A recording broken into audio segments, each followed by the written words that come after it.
하나님이 물질 세계를 만드셨습니다. 하나님이 지으신 세계는 눈에 보이지 않는 영적인 세계가 있고 또 눈에 보이는 물질 세계가 있습니다.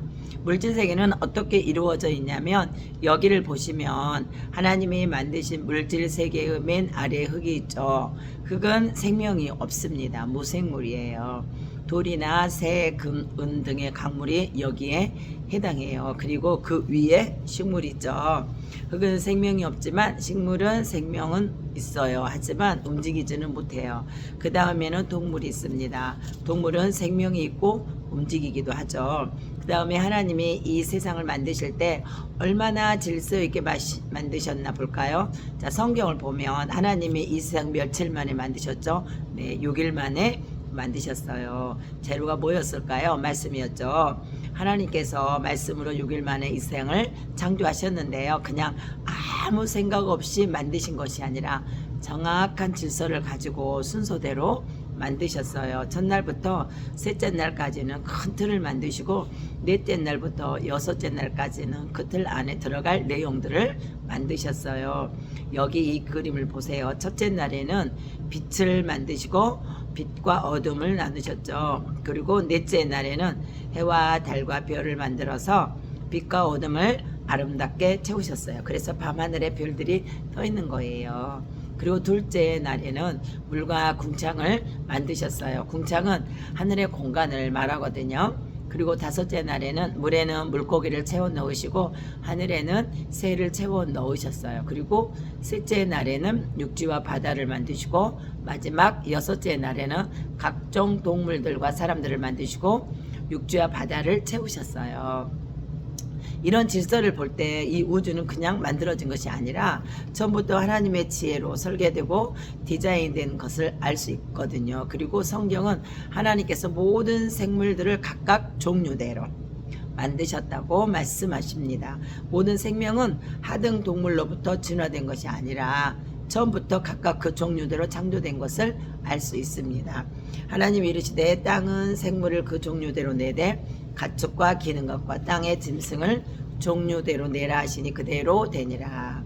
하나님의 땅의 짐승을 그 종류대로 가축을 그 종류대로 땅에 기는 모든 것을 그 종류대로 만드시니 하나님이 보시기에 좋았더라. 창세기 1장 24절에서 25절에서 말씀하고 있습니다. 야, 그렇다면 하나님께서 이 세상을 창조하신 목적은 무엇일까요? 하나님이 이 세상을 창조하신 목적은 사람에게 모든 것을 선물로 주시기 위한 것이었어요. 마치 어린아이가 태어나기 전에 엄마 아빠가 아기를 위해서 필요한 모든 것을 준비하듯이 하나님께서는 사람을 위하여 이 세상을 준비하신 거예요. 혹시 집에서 열대어 키워보셨어요? 예를 들어 제가 집에서 열대어를 기르고 싶어요. 그러면 시장에 가서 열대어를 사오면 되나요? 아니에요. 그 차원에 준비를 해야 할 것들이 있습니다. 맨 먼저 어항 수족관을 준비해야 되겠죠. 그리고 그 다음에는 무엇을 준비할까요? 모래를 준비하고 그 다음에 물레방아 같은 소품도 준비하고 온도계, 산소, 발생기 또 뭐가 있을까요? 맞아요. 물에서 자라는 물풀 같은 것도 형광등 이런 것들을 준비하겠죠. 다 준비한 다음에 어항에 물을 채우고 한 3일 기다려야 돼요. 그래야 물속에 불순물들이 다 분해가 된대요. 이렇게 만반의 준비를 다 한 다음에 드디어 물고기를 사서 비닐봉투에 담아오죠. 그때 급한 마음에 그 비닐봉투를 열어서 어항 수족에 바로 물고기를 넣으면 또 안 돼요. 일단 비닐봉투를 열대어가 들어있는 채로 어항 수족관 안에 1시간쯤 넣어둬요. 왜냐하면은 그렇게 해서 어항의 온도하고 비닐봉투 안에 물 온도가 같아져야 물고기가 스트레스를 덜 받거든요. 그리고 나서 이제 비로소 비닐봉투를 열어서 열대어를 어항 수족관 안으로 들어보내죠. 그때 주인의 마음은 어떤 마음일까요? 잘 살아라, 새끼도 많이 낳고 생육하고 번성하여 수족관에 충만하라, 그런 마음이겠죠. 하나님도 마찬가지예요. 사람을 만드시기 전에 온 세상과 온 우주를 다 만드시고 완벽하게 준비하신 후에 마지막으로 사람을 만들어서 에덴 동산에서 살게 하시면서 잘 살아 행복하게 아기들 많이 낳고 생육하고 번성해서 온 땅에 충만해, 그렇게 사람을 축복하신 거예요. 그래서 하나님이 세상을 만드셨습니다. 하나님께서는 보이지 않는 세상을 만드시고 또 보이는 세상을 만드셨어요. 그리고 맨 마지막에 무엇을 만들었나요? 사람을 만드셨거든요. 하나님께서는 사람을 만드실 때 보이는 세상의 가장 아래에 있는 흙을 취해서 사람의 몸을 만드셨어요. 그리고 보이지 않는 세상의 가장 높은 곳 하나님으로부터 생기를 취해서 그 코에 불어넣으셔서 영혼을 만드셨거든요. 그래서 사람은 영적인 세계와 물질 세계 중간에 있죠. 자, 사람은 눈에 보이는 육체와 눈에 보이지 않는 영으로 이루어져 있거든요. 하나님께서는 왜 사람을 이렇게 영과 육으로 만드셨을까요? 그것은 사람에게 매우 특별한 일을 맡기시기 위해서였는데 그 특별한 일은 하나님이 만드신 이 세상을 하나님의 뜻대로 하나님의 의도대로 다스리고 통치하도록 하기 위해서예요. 사람은 보이는 세상을 다스리기 위해서 눈에 보이는 육체를 가졌어요. 그리고 하나님의 뜻을 이해하고 하나님과 소통하며 하나님의 의도를 받아들이기 위해서 영혼을 가졌어요. 그래서 이 세상 모든 이런 생명, 보이는 세계, 보이지 않는 세계 가운데 오직 사람만이 영과 육으로 이루어진 존재입니다. 그래서 옛날에 우리 어른들이 사람이 죽으면 돌아가셨다고 했거든요. 그분이 성경을 알고 그런 말을 했는지 잘 모르겠지만 돌아가셨다는 말은 참 성경적인 말입니다. 왜냐하면 사람이 죽으면 육체는 흙에서 왔으니까 흙으로 돌아가고 영은 하나님께로부터 왔으니까 하나님께로 돌아가는 거거든요.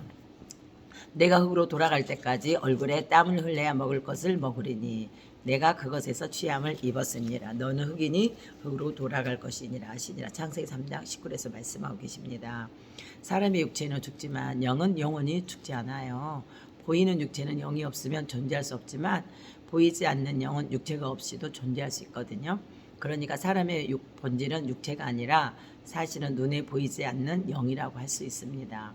구약 성경에 보면 욥이라는 사람이 나와요. 욥은 아들 7명과 딸 3을 둔 큰 부자였는데 어느 날 갑자기 큰 고난을 당하게 되거든요.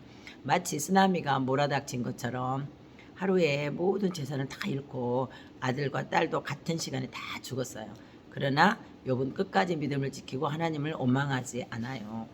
이런 욥의 믿음에 감동하신 하나님은 나중에 욥을 회복시키시고 갑절의 축복을 주셨어요. 갑절이나 2배를 말하죠. 이 표를 보면 욥이 소유했던 처음 재산과 나중 재산을 비교해 보면 꼭 갑절이에요. 양이 7,000마리였는데 14,000마리로 됐고, 그리고 낙타가 3,000마리였는데 6,000마리가 되었어요. 그리고 소와 암나기도 2배가 되었죠. 그런데 재미있는 것은 아들과 딸은 갑절이 아니고 처음과 똑같이 10명을 주셨어요. 왜 그랬을까요? 사람이 망하며 재산은 없어져 버리죠. 그러나 사람이 죽어도 없어지지 않아요. 욥의 첫 아들과 딸 10명은 이미 하늘나라에 가 있는 거예요. 그리고 나중에 이 땅에서 또 자녀 10명을 주셨으니까 자녀 역시 갑절로 주신 거라 할 수 있는 거예요. 나중에 하늘나라 가면 욥의 자녀가 20명이 모이겠죠. 영혼육의 기능을 가지고 있는 사람에 대해 더 구체적으로 한번 알아볼게요.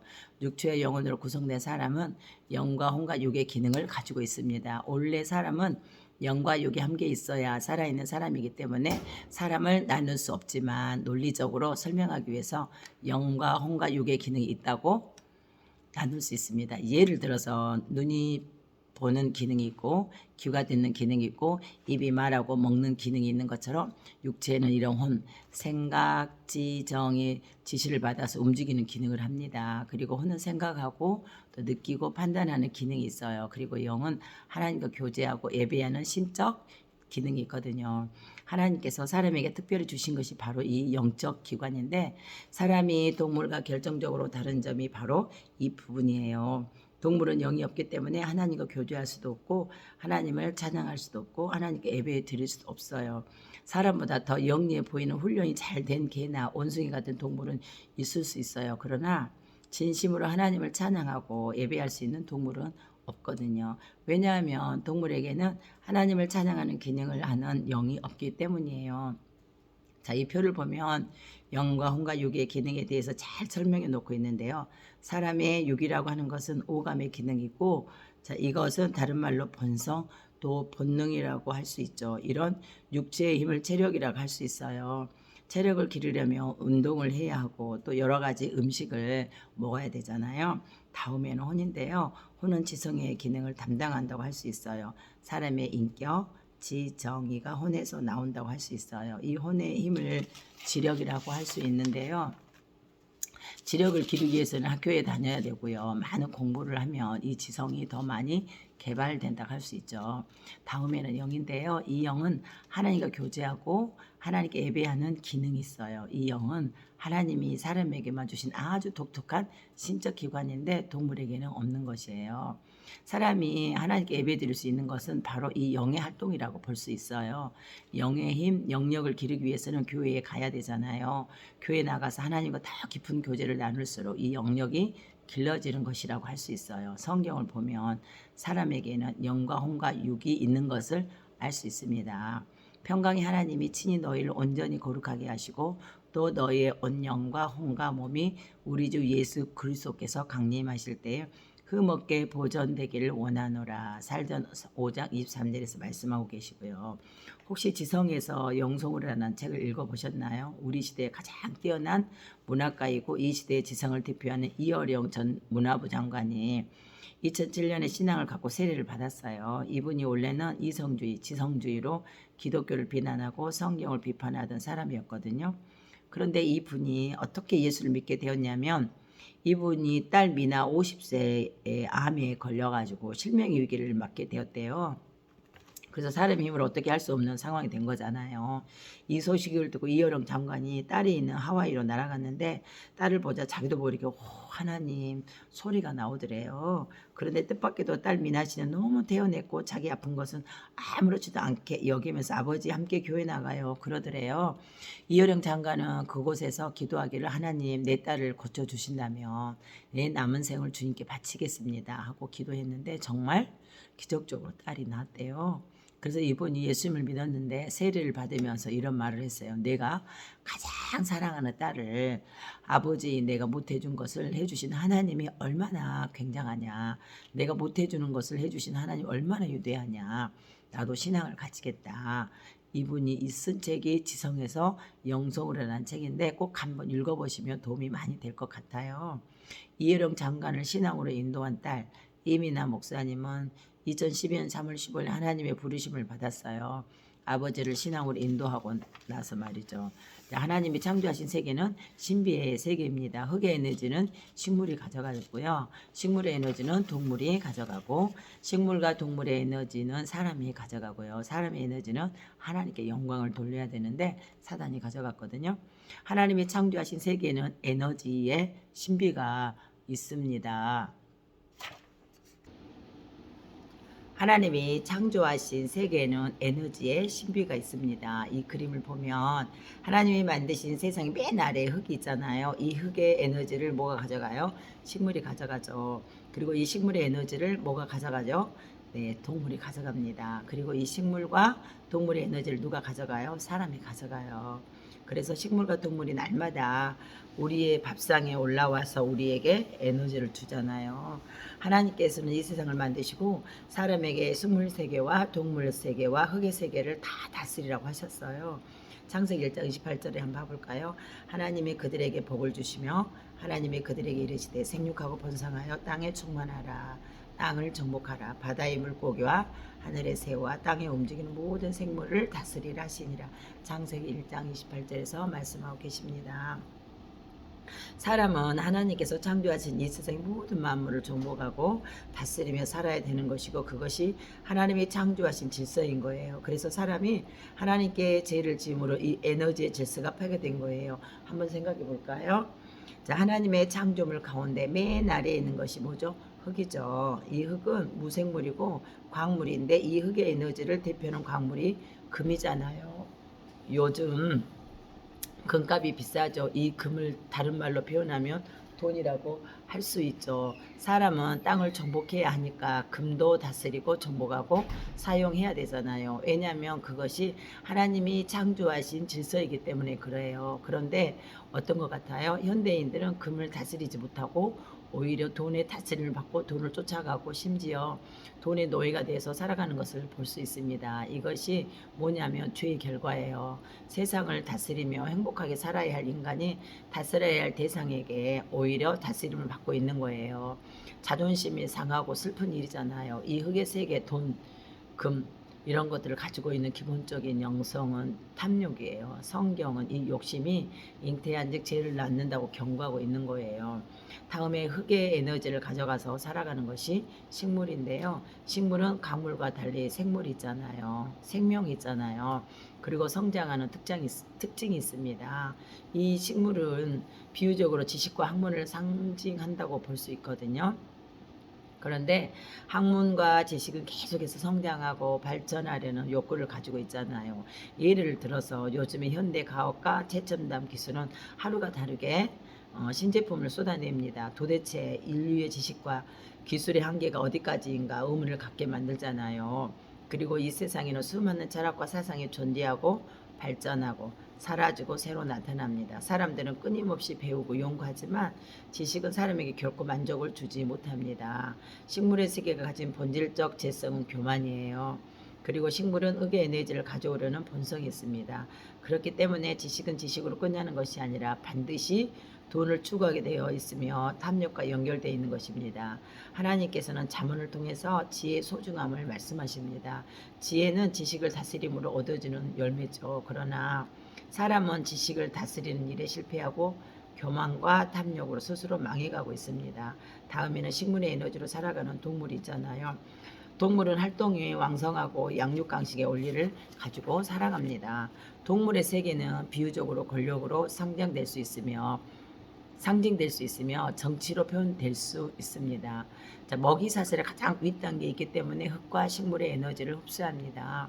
그리고 사람은 이 모든 것들을 지배하며 정복하며 다스릴 권리를 하나님으로부터 받았거든요. 그런데 죄로 인해서 이 모든 질서가 사람의 다스림을 벗어났을 뿐 아니라 오히려 거꾸로 되어버렸어요. 어느 날 정치도 그리고 학문도 돈에 의해서 끌려가는 것은 이 세상의 질서가 잘못되었음을 보여주는 것이잖아요. 그리고 사람은 하나님이 지으셨기 때문에 보이는 세상에 살지만 보이지 않는 하나님의 이런 지배와 다스림을 받으면서 살아야 합니다. 그런데 그림을 보면 사람 위에 뭐가 가로막고 있죠? 마귀가 가로막고 있습니다. 그렇기 때문에 아무리 지식이 많아도 그리고 권력을 가진 사람이라고 할지라도 예수님을 믿지 않는 사람은 마귀에게 꼼짝 못합니다. 그래서 정치인들도 점을 보러 다니고 많이 배운 박사들도 차를 사며 고사를 지내고 굿을 하는 것입니다. 이런 일들이 미신이고 아무런 능력도 없음을 알지만 끌려다니는 것은 마귀가 사람의 에너지를 가지고 가기 때문에 그래요. 그렇기 때문에 하나님을 믿는 사람에게는 마귀가 꼼짝 못하는 거예요. 성경을 보면 사단 마귀를 쫓아내는 공식이 있습니다. 예수님을 믿고 마귀를 향하여 나사렛 예수의 이름으로 명하노니 더러운 귀신은 나갈지어다 하고 선포하면 마귀는 나가게 되어 있습니다. 영화 같은 데 보면 천주교 신부가 귀신 쫓아낸다고 송수를 뿌리고 십자가를 들이대고 하느라고 고생하는데 마귀는 그런 걸로 나가는 것이 절대 아니에요. 마귀는 오직 예수의 이름으로 기도와 믿음으로만 쫓아낼 수 있는 것입니다. 다음에는 학문의 신비가 있는데요. 하나님이 만드신 보이는 세상 중에서 이런 흙, 식물, 동물에 대해서 연구하는 학문이 물리학이고 자연과학이잖아요. 그리고 사람을 연구하는 학문을 인문학이라고 하고 또는 사회과학이라고 해요. 그런데 이 자연과학이나 인문과학이나 이런 학문들이 인생의 근본적인 질문에 대해서 명확한 대답을 주지 못합니다. 이 세상에 있는 많은 학문 중에 가장 뛰어난 최고의 학문을 철학이라고 하는데요. 이 철학은 수많은 질문을 던지는 학문이래요. 인간이 무엇이냐, 이 세상은 어떻게 시작되었는가, 또 사람의 목적이 무엇이냐, 이런 많은 질문을 던지지만 철학은 절대로 이 문제에 대한 대답을 할 수 없습니다. 자, 이 그림을 보시면 영적 세계를 아는 지식은 성경과 신학이라고 되어 있죠. 신학은 무엇을 연구하는 것인가요? 네, 하나님과 성경을 연구하는 학문이에요. 그래서 이 세상의 모든 학문으로 대답할 수 없는 세계의 근원에 대한 질문과 인간의 근본적인 질문은 오직 성경만이 정확한 대답을 할 수 있는 거예요. 이 아래를 한번 같이 읽어보실까요? 여호와를 아는 것이 지식의 근본이언을 미련한 자는 지혜와 훈계를 멸시하느니라. 잠언 1장 7절 말씀. 자, 진화론과 빅뱅 이론은 사실이 아닙니다. 자, 그러면 하나님이 이 세상을 창조한 것이 사실일까요? 하나님이 만드신 보이지 않는 영적인 세상 그리고 동물과 식물과 땅 이런 모든 아름다운 세상을 하나님이 만드셨다고 했는데 이게 믿어져야 되잖아요. 저도 예수님 믿기 이전에는 진화론을 믿었어요. 왜냐하면 학교에서 진화론을 가르치기 때문이잖아요. 진화론에 의하면 사람은 작은 미생물에서 진화해서 그 미생물이 식물이 되고 그 식물이 진화해서 동물이 되고 그리고 그 동물이 진화해 원숭이가 되고 그 원숭이가 진화해서 사람이 되었다면 사람이 위급할 때 원숭이 피를 수혈할 수 있어야 하겠잖아요. 그런데 그렇게 할 수 없습니다. 왜냐하면 사람과 원숭이는 완전히 DNA가 다르기 때문이에요. 요즘에는 동물을 복제해서 사람의 장기를 배양하고 이식하는 연구가 진행되고 있다고 해요. 그런데 사람의 장기를 배양하는 동물은 원숭이가 아니라 돼지예요. 중요한 것은 진화론은 결코 과학적 사실도 아니고 과학적 증거가 있는 것도 아니라는 거예요. 진화론은 하나의 가설일 뿐입니다. 그런데 우리는 이 진화 가설을 마치 진리인 것처럼 믿고 살아온 거예요. 속아서 한 거죠. 옛날에는 현미경이 발명되지 않아서 집신벌레나 이런 곰팡이 같은 단순한 생명체는 아무것도 없는 곳에서 그냥 물만 있으면 생겨난다고 생각했어요. 그러나 과학이 발전하면서 아무리 간단한 생명체라도 굉장히 복잡한 유기체로 구성되어 있고 매우 정교하게 디자인되어 있다는 것을 알게 되었습니다. 만일 제대로 된 현미경만 있었어도 다윈은 진화론을 주장하지 않았을 거라고 그래요. 진화론은 한마디로 무지의 사물인 것이에요. 그래서 요즘에는 진화론을 반박하는 지적 설계론이라는 이론이 나와서 이 세상은 진화된 것이 아니라 누군가 디자인한 분이 계시다고 말하고 있습니다. 생각해 보세요. 만일 하등동물이 고등동물로 진화했다면 지금 하등동물은 없어야겠죠. 그러나 여전히 아메바, 집신벌레, 개미 등이 존재하고 있잖아요. 투구개라든가 실러캔스라든가 동물들이 있는데요. 진화론자들은 이런 동물들이 진화 과정을 통해서 수억 년 전에 멸종했거나 아니면 다른 종으로 진화했다고 말하는데 가끔 이런 생물들이 실제로 화석과 똑같은 형태로 발견되기도 하잖아요. 당황한 진화론자들은 이런 생물들을 살아있는 화석이라고 부릅니다. 그러나 사실은 살아있는 화석이 아니라 진화 자체가 전혀 이루어지지 않는 것이에요. 창세기 1장 25절을 읽어보실까요? 하나님이 땅의 짐승을 그 종류대로 가축을 그 종류대로 땅에 기는 모든 것을 그 종류대로 만드시니 하나님이 보시기에 좋았더라. 간단히 설명했지만 모든 생명체는 하나님이 만드셨고 또 종류대로 만드셨어요. 진화는 결코 없습니다. 사람은 온숭이에 진화되어 생겨난 존재가 아니라 하나님께서 친히 창조하신 정말 소중한 존재라는 사실을 알아야 되는 것입니다. 다음에는 우주의 시작에 대해서 빅뱅 이론이라는 것이 있어요. 이 빅뱅 이론은 우주의 탄생에 대한 가설인데요. 이 이론은 과연 믿을만 할까요? 빅뱅 이론에 의하면 우주는 아주 작은 점과 같은 상태에서 137억 년 전에 대폭발을 일으켜가지고 지금과 같은 우주로 진화됐다고 하는 가설이에요. 그런데 빅뱅 이론의 가장 큰 약점은 최초의 우주가 그럼 어떻게 생겨났는가 하는 것을 설명할 수 없다는 거예요. 다시 말하면 폭발 전 최초의 온자덩어리가 어디서 왔는가 설명하지 못합니다. 이 세상의 탄생에 대한 성경은 이렇게 이야기합니다. 창세로부터 그의 보이지 아니하는 것들 곧 그의 영원하신 능력과 신성이 그가 만드신 만물에 분명히 보여 알려졌나니 그러므로 그들이 핑계하지 못할지니라. 로마서 1장 20절에 말씀하고 있습니다. 빅뱅 이론의 또 한 가지 약점은 대폭발에 의해서 정교한 우주의 질서가 스스로 생겨났다고 하는 것인데 아주 비상식적인 이야기죠. 이것은 마치 화산이 대폭발해서 뿜어져 나온 화산재와 용암과 돌덩어리들이 합쳐져서 스스로 아름다운 건축물이 생겨났다는 것과 같은 거예요. 질서는 절대로 스스로 생겨나지 않습니다. 오히려 대폭발은 질서를 깨뜨리고 무질서하게 만든 것이 상식이죠. 그러면 하나님이 세상을 창조하시고 법을 만드셨는데 자, 첫째, 나라마다 법이 있듯이 하나님도 법을 만드셨습니다. 태초에 하나님께서 이 세상을 만드셨어요. 그렇기 때문에 이 세상의 주인은 하나님입니다. 하나님께서는 사람을 만드시고 사람에게 복을 주시며 생육하고 번성하며 이 세상을 다스리고 정복하라고 말씀하셨죠. 그리고 하나님께서는 사람을 에덴 동산에서 살게 하셨어요. 에덴 동산의 주인은 하나님이시고 에덴에 사는 사람은 하나님의 백성인 것이죠. 에덴은 하나님이 다스리시는 하나님의 나라라고 말할 수 있죠. 그렇다면 나라마다 법이 있듯이 하나님의 나라에도 하나님의 법이 있어야겠죠. 어떤 국가든 그 나라의 주권자가 백성을 다스릴 때는 항상 법을 가지고 다스려야 하거든요. 왜냐하면 법을 가지고 다스릴 때 백성들은 법이 보장해주는 안정된 생활을 할 수 있기 때문에 그래요. 하나님께서도 하나님의 백성을 다스릴 때 법 계명을 가지고 다스리셨어요. 두 번째로 하나님의 법은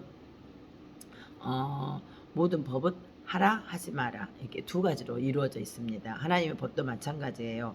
하나님께서는 아담과 하와에게 생육하고 번성하라, 땅을 정복하라, 에덴 동산의 각종 나무의 실관 너희들이 마음대로 먹으라 하고 말씀하셨어요. 그러나 동시에 하지 말라는 말씀도 있습니다.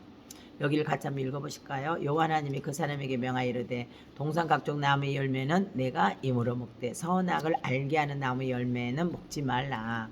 내가 먹는 날에는 반드시 죽으리라고 하셨거든요. 창세기 2장 16절에서 17절. 하나님께서는 사람에게 이 세상의 모든 것을 다 누릴 수 있는 권리를 다 주시고 단 한 가지 선악을 알게 하는 나무 열매를 먹지 말라고 하셨어요.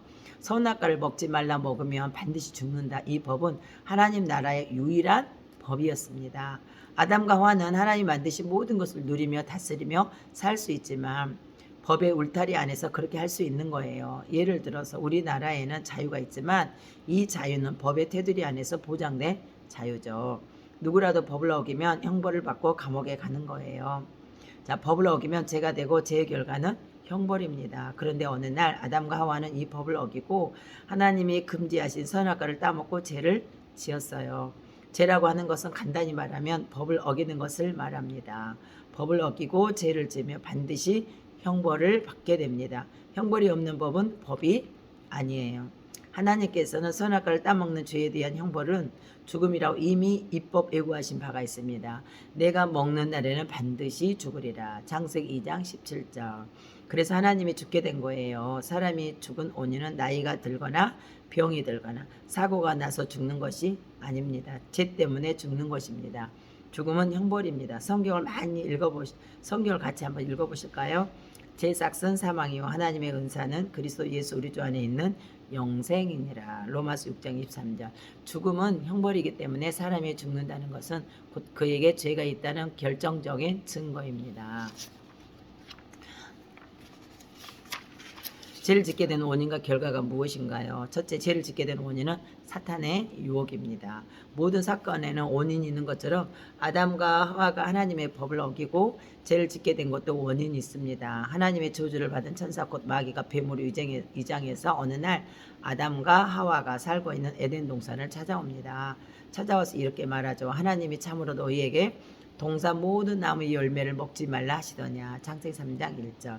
그러자 하와가 이렇게 대답합니다. 동산 나무의 열매를 우리가 먹을 수 있으나 동산 중앙에 있는 나무의 열매는 하나님의 말씀에 너희는 먹지도 말고 만지지도 말라. 너희가 죽을까 하노라 하셨느니라. 창세기 3장 2절에서 3절 말씀하고 계십니다. 이 말이 하나님의 말씀하고 아주 비슷하지만 사실은 굉장히 다른 말이에요. 하나님께서 언제 동산 모든 나무의 실과를 먹지 말라고 하셨으며 하나님께서 언제 선악과를 먹지도 말고 만지도 말라 죽을까 하노라 하셨습니까? 하나님께서는 분명 단호하고 선악과를 먹지 말아라. 먹으면 반드시 죽는다 하셨죠. 그런데 사탄은 하나님의 말씀을 왜곡해서 아담과 하와를 유혹한 것입니다. 그리고 결정적으로 사탄은 이렇게 말을 해요.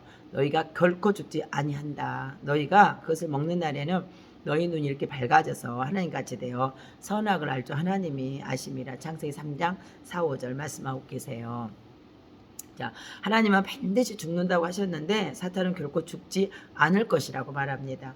사탄은 하나님을 거짓말쟁이로 만들고 하나님이 무슨 음모를 꾸민 것처럼 말합니다. 이렇게 아담과 하와가 범죄한 현장에는 뱀으로 위장한 사탄이 있었고 사탄은 사람을 유혹하면서 죄를 짓게 만들었어요. 그리고 그 사탄은 지금도 동일한 수법으로 사람을 유혹하고 죄를 짓게 만들고 성경의 진실성을 왜곡하고 하나님을 믿지 못하게 만들어서 결국에는 사람들이 지옥에 가도록 하는 거예요. 죄가 온 인류에게 이르게 되었습니다. 아담과 하와를 통해서 발생한 죄는 아담과 하와에 머무르지 않고 자녀에게로 전이가 되기 시작하였어요. 이것은 마치 암이 다른 세포로 전이되는 것 같아요. 그리고 이것은 김씨성을 가진 사람이 자녀를 낳으면 김씨가 되는 것과도 같죠. 부모가 자녀를 낳으면 그 자녀는 원하든 원치 않든 부모의 모습과 부모의 성품을 담는 것처럼 아담의 후손들은 아담을 담는 죄인으로 태어나게 됩니다. 왜냐하면 첫사람 아담의 범죄는 단순한 도덕적 범죄가 아니고 통치자를 바꾸는 정치적 범죄였기 때문이에요. 아담의 죄의 본질은 선악과를 따먹는 것이 아니라 하나님의 다스림을 거부하고 사탄의 다스림을 받아들인 거예요. 다시 말하면 아담은 하나님 나라를 떠나서 사탄의 나라로 이민을 간 거예요. 마치 한국 사람 조상 한 사람이 미국 영주권을 얻고 미국인이 되면 그 후손은 대대로 미국인이 되는 것처럼 아담 후손은 대대로 죄인이 되었어요. 또 한 가지 예를 들자면 해적선에 태어난 아이는 부모가 해적이기 때문에 태어나면서부터 해적이고 해적으로 자라서 해적이 되는 것처럼 아담의 후손은 사탄의 나라에서 죄인으로 태어나 죄인으로 자라서 죄의 값을 받게 되는 것입니다. 내가 죄악 중에 출생하였으며 모친이 죄 중에 나를 잉태하였나이다. 시편 51편 5절에서 말씀하고 계시고요. 이것을 신학적인 용어로 재전이라고 해요. 재전이. 재전이라는 말은 옮겨간다는 말이에요. 마치 사람 몸속에 발생한 암이 다른 세포로 옮겨가는 것처럼 아담에게서 발생한 죄는 그 후손으로 퍼져 옮겨가기 시작한 거죠. 이 재전이에 대해서 성경은 이렇게 이야기합니다. 그러므로 한 사람으로 말미암아 죄가 세상에 들어오고 죄로 말미암아 사망이 들어왔나니 이와 같이 모든 사람이 죄를 지었으므로 사망이 모든 사람에게 이르렀느니라. 로마서 5장 12절. 죄의 결과는 사형 선고와 사형 집행입니다. 범죄에 대하여는 반드시 형벌이 따르게 되었죠. 이 땅에서 죄를 지으며 감옥형, 벌금형, 사형 세 가지 종류의 형벌이 있어요. 그리고 하나님 앞에 죄를 지으면 단 하나의 형벌이 있는데 사형입니다. 선악을 알게 하는 나무 열매는 먹지 마라. 내가 먹는 날에는 반드시 죽으리라 하시니라. 창세기 2장 17절. 그렇기 때문에 아담이 죽었고 그 후손들이 죽게 된 거예요. 사실 사람은 태어나면서부터 이미 사형 선고를 받았고 죽음을 향하여 가는 열차를 타고 있는 것과 같습니다. 모든 사람은 사형 집행이 되기를 기다리는 시한부 인생이라고 할 수 있습니다. 그런데 더 심각한 것은 인생이 죽음으로 끝나는 것이 아니라 죽음 후에 심판이 있다는 거예요. 한번 죽는 것은 사람에게 정해진 것이요 그 후에는 심판이 있으리니. 히브리서 9장 27절. 사형 선고를 받은 죄인을 반드시 감옥에 가두어 둡니다. 죄인은 감옥에서 고생하며 죽음을 기다리는 거예요. 사형 선고를 받고 사는 인생도 마찬가지예요. 천국 내비게이션에서 보았던 것처럼 우리 인생은 이 땅에서 고생하며 살아요. 돈 때문에 고생하고 자식 때문에 고생하고 배우자 때문에 고생하고 건강 때문에 고생하며 살죠. 그리고 이렇게 고생하며 살다가 결국에는 죽게 되는 것입니다. 일평생을 내 마음대로 살아보지 못하고 여기에 매이고 저희기에 매여서 감옥 같은 일생을 살다 죽는 거예요. 그런데 이 모든 것의 근본 원인은 죄 때문이라는 것입니다. 아멘, 할렐루야. 또 다음에 뵙겠습니다.